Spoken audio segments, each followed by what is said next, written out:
wananchi wa Kibera, wananchi wa Kibera, mnanisikiza? Mnanisikiza? Wananchi wa Kibera, leo ni leo. Leo ni gani? Ni leo. Mimi nimekuja Kibera, na Kibera ndio ilikuwa chanzo ya mwanzo ya mikutano ya hadhara zote Kenya mzima. Nimeanza na Kibera kwa sababu nilipoteza ndugu yangu rafiki, ndugu yangu ambaye alikuwa party leader yangu, na tumeishi na yeye miaka 80 tukiwa pamoja. Jodala wa poda yuago Raila, okungeni poda yuago Raila, emomi aduoge bedroom mar Raila mondo yuage kae machache bura. Itimori nade, itimori nade, itimori nade, itimori nade, itimori nade, okeu gatinga itimori nade. Joey, Raila kila wakati alipotoka nje akirudi hapa Kenya, message ya kupatia Wakenya wote alikuwa anaanza na hapa Kibera. Raila alikuwa akitaka kutangaza tangazo yoyote muhimu, tangazo yoyote Senego, onge ngama babu Senego, onge ngama babu haya vitu. Raila wakati yoyote alipokuwa anataka kutangaza kitu muhimu kwa Wakenya alikuwa anaanza na Kibera hapa. Kwa hivyo Kibera kwa historia yetu ya Kenya ya siasa ni muhimu zaidi. Hata wakati tulikuwa tunafanya demonstrations, Kibera ndio ilikuwa line ya mbele kwa kufanyia Wakenya demonstrations ya kupata uhuru. Kwa hivyo watu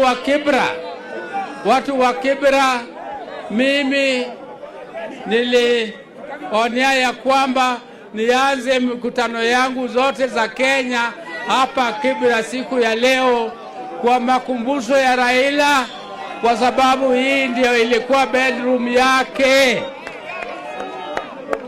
Sisi tumetoka Kilifi jana, na tuliporudi hapa Nairobi niliamua mkutano yangu ya kwanza ya hadhara itakuwa hapa Kibera. Na hii mkutano maana yake na umuhimu yake umuhimu ya hii mkutano ni ya kwamba sisi tumeamua tukiendelea mbele vile baba Raila Amolo Odinga alituacha kwa broad based government. Tumekuja hapa kutangaza ya kwamba tutakuwa hapo mpaka 2027, lakini mbele ya 2027 tutajadiliana na vyama vingine, kwa sababu hatuwezi kungojea mpaka siku ya uchaguzi. Ni lazima sisi kama chama cha ODM tujitayarishe, na tunaweza kujitayarisha tukiwa tumekuwa na umoja. Na sisi lazima tuendelee pamoja, na hatuna nia ya kufukuza mtu yoyote kwa chama. Mtu akitaka kutoka kwa chama aondoke mwenyewe, anaondoke peke yake. Lakini sisi kama ODM, sisi tunataka tuimarishe chama yetu, na tutaanza mazungumzo na vyama vingine, lakini tukiwa pamoja ndio tutakuwa na nguvu, na negotiate na hawa from a point of strength, not from a point of weakness. Sisi ndio chama kubwa. Sisi ndio chama kubwa Kenya mzima kushinda vyama vingine vyote. Hatuwezi kwenda kwa mesa kuongea na wengine tukiwa wanyonge. Tukiongea sisi tutaongea kama chama shujaa, chama kubwa, chama ya Raila, na tutaweka kila kitu kwa meza.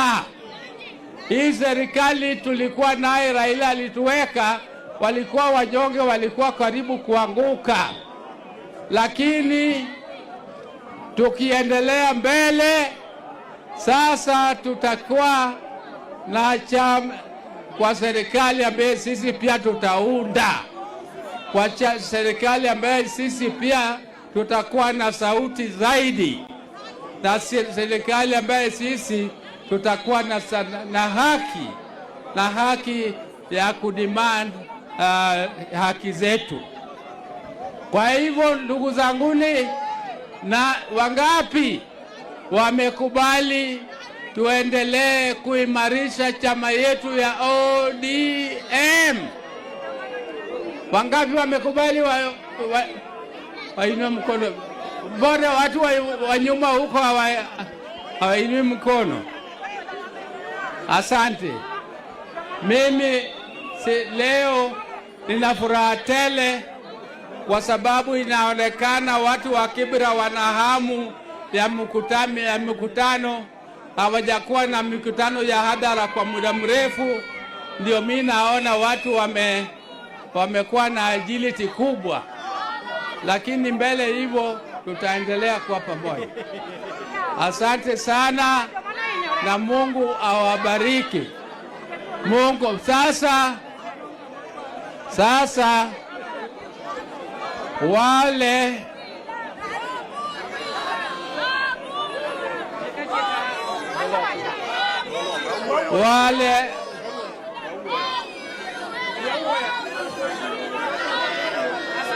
tutawaongezea.